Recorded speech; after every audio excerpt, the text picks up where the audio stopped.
നമസ്കാരം. സ്ത്രീകൾ പൊതുയിടങ്ങളിൽ ഇനി ഉച്ചത്തിൽ സംസാരിക്കരുത്. വീട്ടിൽ നിന്ന് പുറത്തിറങ്ങുകയാണെങ്കിൽ ഭർത്താവിന്റെ സമ്മതത്തോടു കൂടി മാത്രമേ പാടുള്ളൂ. ഇങ്ങനെ ഒരു നിയമം വന്നാൽ നമ്മൾ ആരെങ്കിലും സമ്മതിക്കുമോ? പശ്ചിമേഷ്യയിലേക്ക് പോവുകയാണെങ്കിൽ എപ്പോൾ വേണമെങ്കിലും യുദ്ധം പൊട്ടിപ്പുറപ്പെടാം. യുദ്ധ സന്നാഹങ്ങളെല്ലാം ഒരുങ്ങിക്കഴിഞ്ഞിരിക്കുന്നു. കേരളത്തിലേക്ക് വരികയാണെങ്കിൽ ചൂട് കൂടുകയാണ്. തിരഞ്ഞെടുപ്പിൻ്റെയും ആരോഗ്യ രംഗത്തിൻ്റെയും സമാധാനമില്ലാത്ത ഒരു അന്തരീക്ഷമാണ് കേരളത്തിൻ്റെ പല ഭാഗങ്ങളിലും ഉണ്ടാകുന്നത്. എല്ലാ പ്രിയപ്പെട്ട പ്രേക്ഷകർക്കും ചങ്കിൽ തട്ടിയ വാർത്തയിലേക്ക് സ്വാഗതം. നമ്മളുടെ മനസ്സിൽ ഈ കഴിഞ്ഞ ആഴ്ച തട്ടി നിൽക്കുന്ന ആ വാർത്ത ഏതാണ് എന്നറിയുകയാണ് ഈ പരിപാടിയിലൂടെ. ആദ്യം ജോയ്സിലേക്ക്. റോജി, ഈ ആഴ്ചയിലെ എനിക്ക് ശരിക്കും ഒരു വിദേശപരമായിട്ട് നോക്കുകയാണെങ്കിൽ ഏറ്റവും രസകരമായിട്ട് അല്ലെങ്കിൽ ഒരു അതിശയകരമായിട്ട് തോന്നിയ ഒരു വാർത്തയാണ് അഫ്ഗാനിസ്ഥാനിലെ സ്ത്രീകൾക്ക് എതിരെയുള്ള ഒരു നിയമം വന്നത്. ശരിക്കും അടിമത്തമൊക്കെ കൊണ്ടുവന്ന ഒരു നിയമമൊക്കെ നമ്മൾ ഇതിനു മുന്നേ ചർച്ച ചെയ്തതാണ്. സ്ത്രീകളെയും കുട്ടികളെയും അടിക്കുന്നതിന് അല്ലെങ്കിൽ ദേഹോപദ്രവം ഏൽപ്പിക്കുന്നതിന് യാതൊരുവിധ പ്രശ്നവും ഇല്ല എന്നുള്ള തരത്തിലുള്ള ഒരു നിയമം വന്നു. അതായത് സ്ത്രീകളെ അടിക്കുകയാണ് എങ്കിൽ പുറമെ ഒടിവോ മുറിവോ ഉണ്ടാകാൻ പാടില്ല. അങ്ങനെയാണെങ്കിൽ തല്ലാം. ഇനി അഥവാ ഒടിവോ മുറിവോ ഉണ്ടായിട്ടുണ്ടെങ്കിൽ ഭർത്താവിന് അല്ലെങ്കിൽ ആരാണോ ചെയ്യുന്നത് ആ പുരുഷന് 15 ദിവസമായിരിക്കും തടവ് ശിക്ഷ കിട്ടുന്നത്. അത് കോടതിയുടെ മുന്നിൽ ഈ സ്ത്രീ തന്നെ തെളിയിക്കുകയും വേണം. തെളിയിക്കുന്ന സമയത്ത് ശരീരം പൂർണ്ണമായിട്ട് മൂടിയിട്ടുണ്ടാവണം. ഒന്ന് ആലോചിച്ച് നോക്കുക. എൻ്റെ കാലിനൊരു ഒടിവുണ്ടായി, ഞാൻ കോടതി പോയിട്ട് കാണിക്കുകയാണ് എൻ്റെ കാലിൻ്റെ ഒരു ഒടിവുണ്ടായി എന്ന് കാണിക്കുകയാണ്. അത് പക്ഷെ അവിടെ മറച്ചിട്ടായിരിക്കണം കാണിക്കുന്നത്. അതെങ്ങനെ കാണിക്കും എന്നുള്ളത് ഒന്നാമത്തെ ഒരു വിരോധാഭാസമായിട്ട് നമുക്ക് പറയാം. അതായത് തെളിവ് കാണിക്കാൻ പോലുള്ള ഒരു സ്വാതന്ത്ര്യം അവിടുത്തെ ആൾക്കാർക്കില്ല, അവിടുത്തെ സ്ത്രീകൾക്കില്ല എന്നാണ് അതിൽ നിന്ന് മനസ്സിലാക്കാൻ വേണ്ടിയിട്ട്. മറ്റൊരു കാര്യം എന്ന് വെച്ചിട്ടുണ്ടെങ്കിൽ ഈ കോടതിയിൽ പോകുമ്പോൾ പോലും ഈ തല്ലിയ പുരുഷന്റെ കൂടെ വേണം പോകാൻ വേണ്ടിയിട്ട്. ഇപ്പോൾ ഒരു ഭർത്താവ് തല്ലാൻ കാണിക്കുന്ന ആ ഒരു ആർജവം ആ ഭർത്താവിനെതിരെ കേസ് കൊടുക്കുന്ന സ്ത്രീയുടെ കൂടെ കോടതിയിൽ പോയിട്ട് സാക്ഷി പറയാൻ സമ്മതിക്കുമെന്ന് തോന്നുന്നുണ്ടോ? അപ്പൊ ശരിക്കും കാര്യമായിട്ട് പറയുകയാണെങ്കിൽ അവിടുത്തെ സ്ത്രീകൾക്ക് അവരെ ഒരു അടിമയ്ക്ക് തുല്യമായിട്ടാണ് കാണുന്നത് എന്ന് വേണമെങ്കിൽ പറയാം. പക്ഷെ നമ്മൾ അവിടെ നിന്ന് മനസ്സിലാക്കേണ്ട ഒരു കാര്യം, അത് അവിടുത്തെ ആ ഒരു മതനിയമം അംഗീകരിക്കുന്ന അല്ലെങ്കിൽ അതായത് അവിടുത്തെ ആ ഒരു ഭരണം മുന്നോട്ട് പോകുന്നത് ഇസ്ലാമിക നിയമത്തെ അടിസ്ഥാനപ്പെടുത്തിയാണ്. ഇറാൻ ഇതുപോലെ ഒരു രാജ്യമാണ്. അപ്പൊ അവിടെയാണെങ്കിലും തട്ടവിടാതെ സ്ത്രീകൾ പുറത്തിറങ്ങാൻ പാടില്ല, പൊതു സ്ഥലങ്ങളിൽ ഒരു അഭിപ്രായം പാടില്ല എന്നുള്ള നിയമങ്ങളൊക്കെ ഉണ്ടല്ലോ. അതേപോലെ തന്നെ അഫ്ഗാനിസ്ഥാനിൽ ഈ ഒരു പുതിയ നിയമം അവിടുത്തെ ജനങ്ങൾ എത്രത്തോളം ദുരന്തത്തിലാണ് എന്ന് ശരിക്കും വ്യക്തമാക്കുന്ന ഒരു നിയമം തന്നെയാണ്. അത് സ്ത്രീകളുടെയും കുട്ടികളുടെയും കാര്യം എടുക്കുമ്പോൾ വളരെ പരിതാപകരമായിട്ട് തന്നെ നമുക്ക് തോന്നിയൊരു കാര്യമാണ്. ഈ കഴിഞ്ഞ ദിവസങ്ങളിൽ വന്ന ഒരു വാർത്തയാണിത്. ഈ വാർത്തയാണ് ശരിക്കും എനിക്ക് ഒരു ഹാർട്ട് ടച്ചിങ് ആയിട്ട് തോന്നിയത്, അവിടുത്തെ ജനങ്ങളുടെ ഒരു അവസ്ഥ. തീർച്ചയായും താലിബാന്റെ ഇപ്പോഴത്തെ ഈ നിയമം എന്ന് പറയുന്നത് സ്ത്രീകളെ ഏത് പൊതുമധ്യത്തിൽ വെച്ച് വേണമെങ്കിലും ചാട്ടവാറടിക്ക് വിധേയരാക്കാനുള്ള ഒരു നിയമം കൂടി അനുശാസിക്കുന്നുണ്ട്. അതായത് ഉച്ചത്തിൽ സംസാരിച്ചാൽ പോലും അവർ ചാട്ടവാറടി ഏൽക്കേണ്ടി വരുമെന്നുള്ളത്. ഇത് ഒരു പരിഷ്കൃത സമൂഹത്തിന് ചേർന്നതാണോ എന്ന് ചിന്തിക്കേണ്ടിയിരിക്കുന്നു. ലോകം മുഴുവൻ ഇതിനെതിരെ മുന്നോട്ട് പോവുകയും വേണം. ഏത് വാർത്തയാണ് മരിയയ്ക്ക് കഴിഞ്ഞ ആഴ്ചയിൽ മനസ്സിൽ ഏറ്റവും കൂടുതൽ സ്വാധീനിച്ചത്? നമുക്കറിയാം 2025 ചാർലി കിർക്കിന്റെ കൊലപാതകം നമ്മളെല്ലാവരും റിപ്പോർട്ട് ചെയ്തതാണ്. ലോകത്തെ പിടിച്ചു കുലുക്കിയ ഒരു കൊലപാതകം തന്നെയായിരുന്നു അദ്ദേഹത്തിന്റെ. ക്രൈസ്തവ മൂല്യങ്ങൾക്ക് ഇമ്പോർട്ടൻസ് കൊടുത്തത് കൊണ്ടാണ് അദ്ദേഹത്തിന് ആ ഒരു അവസ്ഥ നേരിടേണ്ടി വന്നത്. അതിന് തുല്യമായിട്ടുള്ള മറ്റൊരു വാർത്തയാണ് ഫ്രാൻസിൽ നിന്ന് വരുന്നത്. 23-കാരനായ ക്വെന്റിൻ ഡെറങ്ക്യൂ എന്ന് പറയുന്ന യുവാവിനെ നിഷ്ഠൂരമായി റോട്ടിൽ വെച്ച് മർദ്ദിച്ച് കൊലപ്പെടുത്തിയിരിക്കുകയാണ് ഫ്രാൻസിൽ എന്ന് പറയുന്നത്. അവിടെ നടന്ന ഒരു പ്രോ പാലസ്തീൻ സമ്മേളനത്തിനെതിരെ സമാധാനപരമായി നടത്തിയ പ്രതിഷേധത്തിലാണ് ഇത്രയും വലിയൊരു കയ്യേറ്റം സംഭവിക്കുന്നത്. ആ 23-കാരന്റെ ദേഹപരിശോധനയിൽ വന്ന റിപ്പോർട്ടുകൾ അനുസരിച്ച് ഗുരുതരമായിട്ടുള്ള തലക്കേറ്റ പരിക്ക് മൂലമാണ് ആ യുവാവ് മരണപ്പെട്ടിരിക്കുന്നത്. അത്രയും നിഷ്ഠൂരമായിട്ട് നമുക്ക് ആ വീഡിയോസ് ഒക്കെ കാണുമ്പോൾ അറിയാൻ സാധിക്കും. തല്ലിയാണ് കൊലപ്പെടുത്തുന്നത്. ഒരു 11-അംഗ സംഘത്തെ പോലീസ് അറസ്റ്റ് ചെയ്തിട്ടുണ്ട്. അതിന് പുറത്തു വരുന്ന വാർത്തകൾ എന്താ വെച്ചാൽ അവിടുത്തെ ഫാർ ലെഫ്റ്റ് പാർട്ടി നേതാവുമായി അടുത്ത ബന്ധമുള്ള ആളുകളാണ് ഈ 11 പേരായിട്ടുള്ള പ്രതികൾ എന്ന് പറയുന്നത്. അപ്പോൾ നമ്മൾ ഈ ഒരു ചെറുപ്പക്കാരുടെ എന്തുകൊണ്ട് അവർക്കൊരു ദേഷ്യം, ഒരു വിരോധം വരാൻ സാധ്യതയാണെന്ന് നമുക്ക് നോക്കുകയാണെങ്കിൽ ഒരു ക്രൈസ്തവ കാത്തോലിക് ആക്ടിവിസ്റ്റ് ആണ് ഈ പറയുന്ന 23-കാരനായിട്ടുള്ള ഈ യുവാവ്. പ്രോ ലൈഫിന് ഒരുപാട് ഇമ്പോർട്ടൻസ് കൊടുക്കുന്ന, ദിവ്യബലിയെ ഒരുപാട് സ്നേഹിക്കുന്ന, അല്ലെങ്കിൽ ക്രൈസ്തവ മൂല്യങ്ങൾക്ക് ഇപ്പോൾ ജെൻഡർ ഐഡിയോളജിക്കൊക്കെ എതിരെ സംസാരിക്കുന്ന, അബോർഷനെതിരെ സംസാരിക്കുന്ന ഒരു കത്തോലിക് ആക്ടിവിസ്റ്റ് ആണ് ഈ യുവാവ്. അപ്പോൾ സ്വാഭാവികമായിട്ടും അയാൾക്കെതിരെ ശബ്ദങ്ങൾ ഉയർന്നേക്കാം. എന്നാൽ അതൊരു കൊലപാതകത്തിലേക്ക് കൊണ്ടെത്തിക്കുന്ന തരത്തിലേക്കാണ് ഫ്രാൻസിലെ ആ ഒരു ക്രൈസ്തവ ആക്ടിവിസ്റ്റുകളോടുള്ള വിരോധം എന്ന് വേണമെങ്കിൽ നമുക്ക് പറയാൻ സാധിക്കും.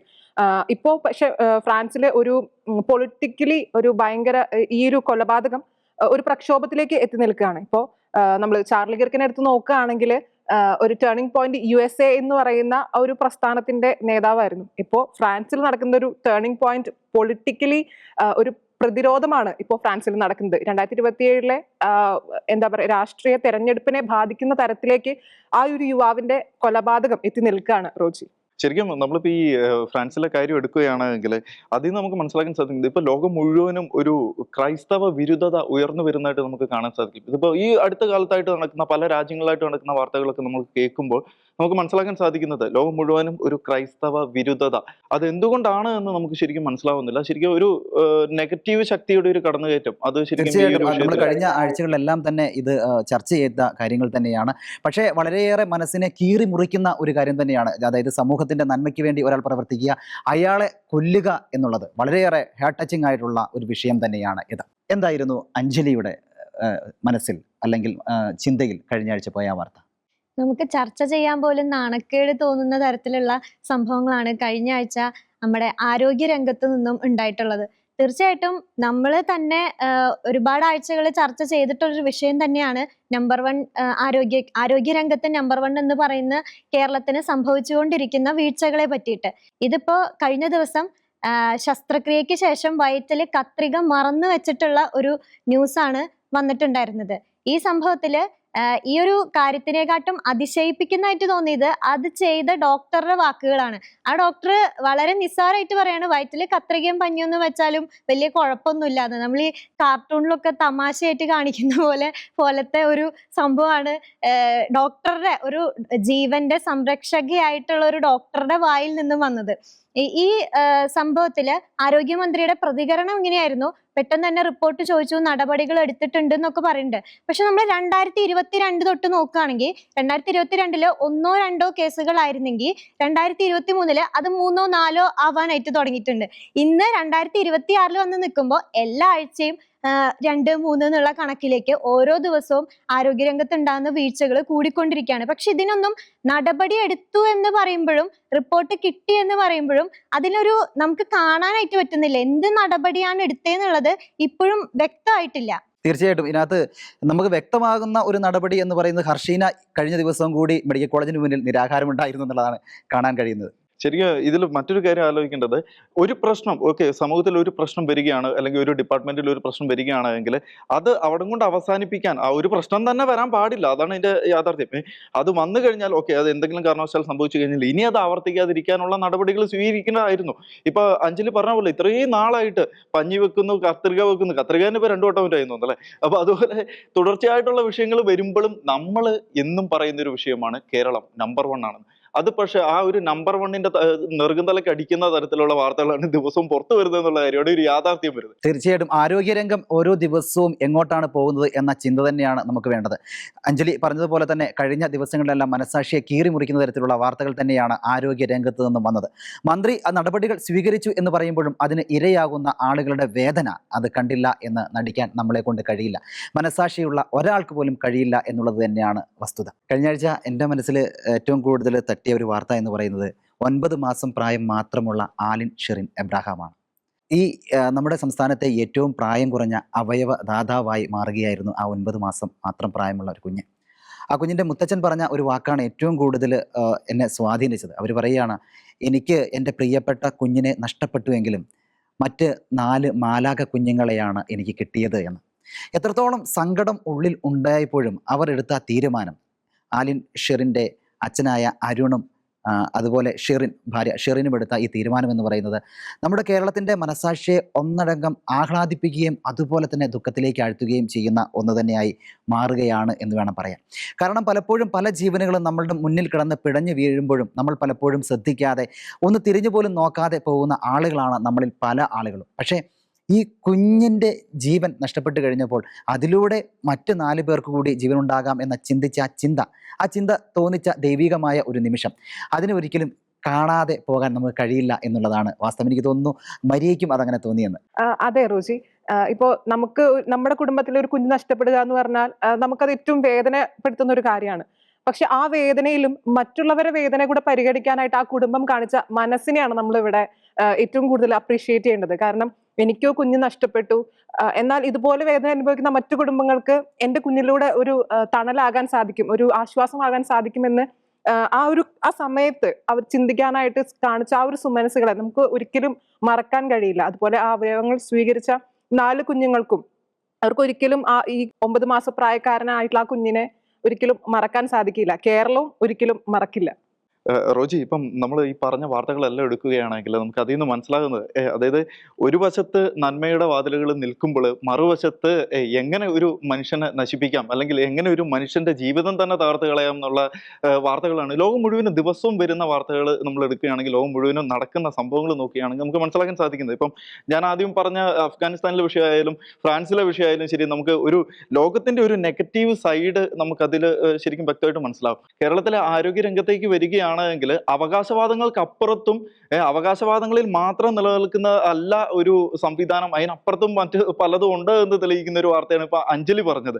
റോജിയിലേക്ക് വരികയാണെങ്കിൽ ലോകത്തിന് മുന്നിൽ വലിയൊരു മാതൃകയായിട്ട് നിൽക്കുന്ന ഒരു കുടുംബത്തിന്റെ കഥ.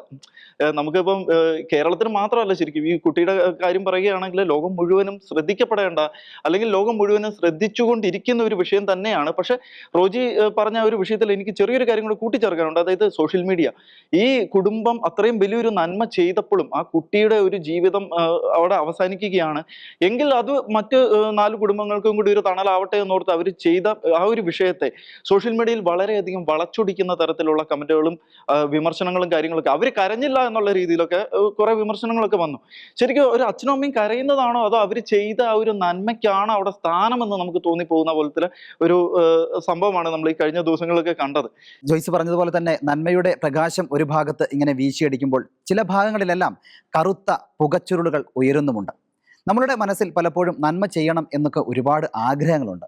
നന്മ ചെയ്ത് ഇന്ന് എന്തെങ്കിലുമൊക്കെ നന്മ ചെയ്യണമെന്ന് ആഗ്രഹിക്കുകയും പക്ഷേ പലപ്പോഴും നന്മകളിൽ നിന്ന് നമ്മൾ വിട്ടുപോവുകയും ചെയ്യും. നമ്മളുടെ ഉള്ളിൽ എപ്പോഴും കൂടിയിരിക്കുന്ന ചില മൂല്യങ്ങളൊക്കെ ഉണ്ട്. ഇത് പുറത്തേക്ക് എത്തിക്കണം എന്നൊക്കെ വിചാരിക്കുന്നുണ്ടെങ്കിലും പലപ്പോഴും പരാജയപ്പെടാറാണ് ചെയ്യുന്നത്. പല ആളുകളും പറയുന്നത് അതേപടി നമ്മളങ്ങ് വിശ്വസിക്കും. അഫ്ഗാനിസ്ഥാനിലെ പ്രശ്നം പറയുകയാണെങ്കിലും ഒരു നിയമം വരുന്നു, അത് വിശ്വസിക്കുന്നു, അതിൻ്റെ പുറകെ പോകുന്നു എന്നുള്ളതാണ്. അതാണ് പലപ്പോഴും നമുക്കെല്ലാം പറ്റുന്നത്. ഞാനൊരു കഥ പറയാം. വിജനമായ ഒരു കാടായിരുന്നു അത്. മരച്ചിലകൾക്കിടയിലൂടെ സൂര്യപ്രകാശം അരിച്ചിറങ്ങുന്നുണ്ട്. ദൂരെ എവിടെയോ ഒരു കാട്ടാറിൻ്റെ ശബ്ദം കേൾക്കാം. ചില പക്ഷികളെല്ലാം ചിലയ്ക്കുന്നുണ്ട്. ദൂരെ നിന്ന് മൃഗങ്ങൾ കരയുന്നുണ്ട്. അയാളുടെ നടത്തത്തിന് വേഗത കൂട്ടി. ഒരുപാട് ദൂരം വേണം മുന്നോട്ട് സഞ്ചരിക്കാൻ. പക്ഷേ അപ്പോഴാണ് അയാളുടെ ശ്രദ്ധയിൽപ്പെട്ടത് ഒരു പക്ഷി അവിടെ ഇരിക്കുന്നു. വളരെ മനോഹരമായ ഒരു പക്ഷിയായിരുന്നു അത്. അയാൾ പെട്ടെന്ന് തന്നെ അതിനെ പിടികൂടി. തൻ്റെ സഞ്ചിയിലേക്ക് ആക്കുന്നതിന് തൊട്ടുമുമ്പ് ആ പക്ഷി പറഞ്ഞു, ഞാൻ വളരെയേറെ ക്ഷീണിതനാണ്, എനിക്ക് പ്രായാധിക്യവും അധികമായി, എന്നെക്കൊണ്ട് നിങ്ങൾക്ക് യാതൊരു ഗുണവും ഉണ്ടാവുകയില്ല. സംസാരിക്കുന്ന പക്ഷിയെ കണ്ട് അയാൾ അന്താളിച്ചു പോയി. അപ്പോൾ അയാളോട് പറഞ്ഞു, നിങ്ങൾ എന്നെ വെറുതെ വിടുകയാണെങ്കിൽ 3 രഹസ്യങ്ങൾ ഞാൻ നിങ്ങൾക്ക് പറഞ്ഞു തരാം. എന്നിട്ട് പറഞ്ഞു, നഷ്ടപ്പെട്ടതിനെ ഓർത്ത് ദുഃഖിക്കുന്നവരാണ് കൂടുതൽ ആളുകൾ എന്ന്. അയാൾക്ക് വളരെയേറെ സന്തോഷമായി. പല ആളുകളും നഷ്ടപ്പെട്ടതിനെ ഓർത്ത് ദുഃഖിക്കുന്ന ആളുകളാണ്. ഇയാളെ പക്ഷിയെ മെല്ലെ പറത്തിവിട്ടു. അത് ചെന്ന് ഒരു മരച്ചില്ലയിലിരുന്നു.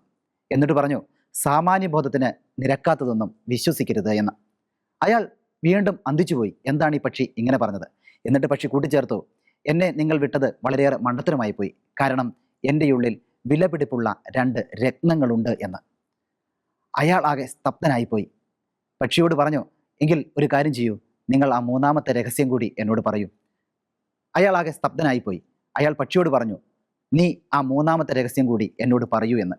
അപ്പോൾ പക്ഷി ചിരിച്ചുകൊണ്ട് പറഞ്ഞു, 1ാമത്തെ രഹസ്യം ഞാൻ നിങ്ങൾക്ക് പറഞ്ഞു തന്നു, നഷ്ടപ്പെട്ടതിനെ ഓർത്ത് ദുഃഖിക്കരുത് എന്ന്. എന്നാൽ എന്നെ നഷ്ടപ്പെട്ടപ്പോൾ നിങ്ങൾ അതീവമായി ദുഃഖിച്ചു, നിങ്ങളതനുസരിച്ചില്ല. 2ാമത് ഞാൻ പറഞ്ഞു, സാമാന്യ ബുദ്ധിക്ക് നിരക്കാത്തതൊന്നും വിശ്വസിക്കരുത് എന്ന്. എൻ്റെ ഉള്ളിൽ 2 രത്നങ്ങൾ ഉണ്ട് എന്ന് പറഞ്ഞപ്പോൾ നിങ്ങൾ അതും വിശ്വസിച്ചു. ഈ 2 കാര്യങ്ങളും അനുസരിക്കാതിരുന്ന നിങ്ങളോട് 3ാമത്തെ രഹസ്യം പറഞ്ഞ് ഞാൻ എന്തിന് എൻ്റെ സമയം വെറുതെ പാഴാക്കണമെന്ന്. എന്നിട്ട് ആ പക്ഷി പറന്നു പോവുകയും ചെയ്തു. പലപ്പോഴും നമ്മൾ ഇങ്ങനെയാണ്, നഷ്ടപ്പെട്ടതിനെ ഓർത്ത് ദുഃഖിക്കും. ആരെങ്കിലും പറയുന്നത് കേട്ട് അത് വിശ്വസിച്ച് അതിൻ്റെ പുറകെ പോവുകയും ചെയ്യും. നമ്മളുടെ ഉള്ളിൽ ഒരുപാട് കാര്യങ്ങൾ ചെയ്യണമെന്നുണ്ട്. പക്ഷേ നമ്മൾ മറ്റുള്ളവർ പറഞ്ഞത് കേട്ട് അവരുടെ വഴിയെ പോകുന്നത് കൊണ്ട് പലപ്പോഴും നമുക്ക് പരാജയം സംഭവിക്കും. ഇതുതന്നെയാണ് ഇന്നത്തെ ഈ ലോകത്തിലും കാണുന്നത്. മറ്റുള്ള ആളുകൾ പറയുന്നത് കേട്ട് അതിൻ്റെ പുറകെ പോകുമ്പോൾ ലോകം പോകുന്നത് പലപ്പോഴും തിന്മയുടെ വഴിയിലൂടെയായിരിക്കും. തിന്മയുടെ വഴിയിലൂടെയല്ല, നമുക്ക് നന്മയുടെ വഴിയിലൂടെ പോകാം. ഈ ആഴ്ചയിലെ ചെങ്കിൽ തട്ടിയ വാർത്ത ഇവിടെ പൂർണ്ണമാകുന്നു. എല്ലാ പ്രിയപ്പെട്ട പ്രേക്ഷകർക്കും നന്ദി.